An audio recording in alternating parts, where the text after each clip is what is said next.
Sakit talaga ng ulo ko. Sakit sa ulo ng hangover. Pangako ko sa sarili ko, hindi na ako iinom. 2 hours later.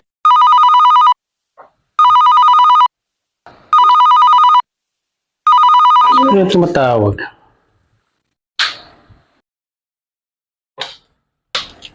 Hello? Hello, paring Noy. Si Pulo ito. Oh, pare, napatawag ka. Anong meron? Nandito kasi yung tropa, pare. Nagiinuman kami. Ikaw lang ang wala. Ganun ba? Punta ka na dito, pre. Sige ba? Anong iniinom nyo? Red Horse, pre. Tigi isang case tayo, pre. Sige pare.